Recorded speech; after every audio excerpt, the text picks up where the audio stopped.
Namaste everyone, welcome to Ashwin's Astrology. I hope you like my videos so far. Kindly like, comment and share the videos among your friends and family circle. Please subscribe to my YouTube channel and press the bell icon to receive instant notifications. Continuing with the Rahu-Ketu Transit predictions for all individual moon signs, let's take up next Kanya rashi or Virgo rashi. So for Kanya rashi, this transit is happening in their own 1-7 axis. So Ketu will be moving to Kanya rashi and Rahu will be transiting through their 7th rashi. So till now they were in 2-8 axis and there were a lot of financial problems, family issues and all the one. And now moving to your own rashi and in 1-7 axis itself, this will activate both 1 and 7 and all the major issues in your life. So you as a person may start feeling that you are mentally afflicted and you cannot process many things easily. So some of the predictions I have listed out here. So mental trauma is something you might face it again and again. Kanya rashi, where Ketu is present right now, where Ketu will transit right now, will have to or may make the natives of Kanya rashi to lead a ascetic life, because Ketu is a spiritual planet and non-materialistic planet.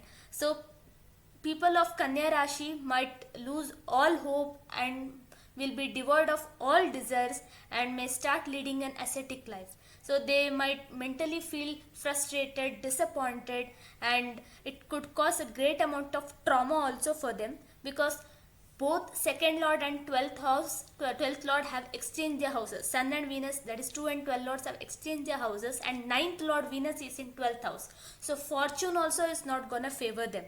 And Jupiter aspect is also not there on the Rashi, and Jupiter is in 8th house. So they find more and more solace, they find more and more peace in spirituality, and they may turn into an ascetic as well. And because Rahu Ketu will be in 1-7 axis, there will be a huge amount of imbalance in life. So they might try very hard to make things for themselves and for their spouse and also for their family. So things would not go in a normal direction the way it used to happen 2-3 years before.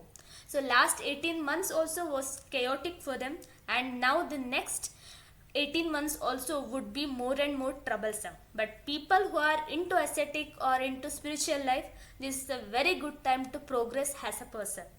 There will be a lot of struggles and troubles also, because both 6th house and 7th house is deeply afflicted. Your Venus, who is the 2nd and 9th Lord, is in 12th house and is aspecting your 6th house. And also whenever 6 and 9 connection happens, so your fortune may not favor you to the extent it has to, and you might struggle hard to even make your luck favor you.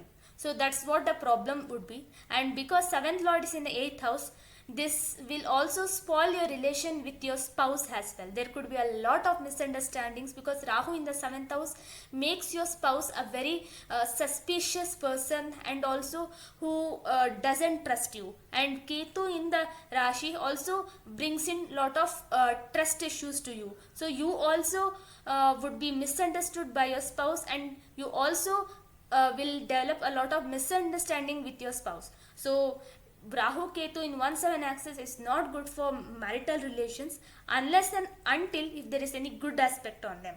And because there is no aspect, and also Rahu and Ketu in these kind of rashis, so you need to have some amount of intelligence and wisdom to deal with your relationship, because there need to be a good communication, because Mercury, who is the Rashadipati of Kanya Rashi, represents communication, and lack of communication also may cause problems in relationships. And Mercury is in Graha Yuddha with Mars, who happens to be the 3rd and 8th Lord, and Mars is the most malefic planet for Kanya Rashi.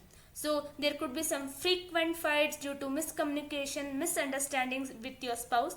And also Moon in 9th house, that is 11th Lord in the 9th house, even though exalted, cannot favor you to that extent, because the natural planets like Jupiter is not favoring you.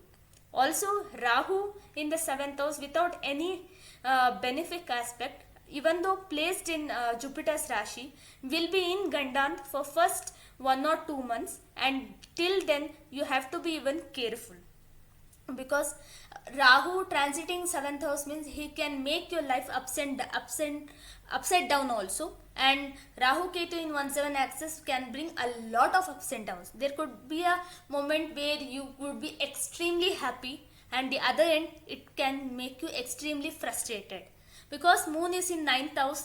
So there could be a chance that you might perform some amount of, like, you might indulge in a spiritual activity which can give you gain, which can give you some amount of peace of mind. But because Moon is not receiving any planets aspect, it tends to be very weak, because it's just out of the eclipse also, and that's why Moon is not in a good condition, so your mind also wouldn't be in that condition. So overall, it's not a good time period for Kanya Rashi, and they are they are advised to take care of themselves and be free of any kind of misunderstandings. And financial problems definitely would be there because of 212 exchange. So this is not a good exchange. But because of Moon in 9th house, who is the 11th lord in the 9th house, there could be some amount of savings which you would have done, or your professional income might help you. If you have a steady income, that might help you, but your previous savings, that might be taken out and spent for certain stuffs, so that's also in there. And regarding the health, so 6th lord in 6th house, so if you even are suffering from any ailments or any kind of illness, it might recover very slowly also, because 2nd lord in the 12th house, and also aspecting the 6th house, 6th lord. So it's not so easily it will not happen so easily as well. So overall for Kanya Rashi, it's not a good transit, so we advise you to take care of yourself and also of your beloved ones. So next would be Tula Rashi. Until then, thank you and have a good day.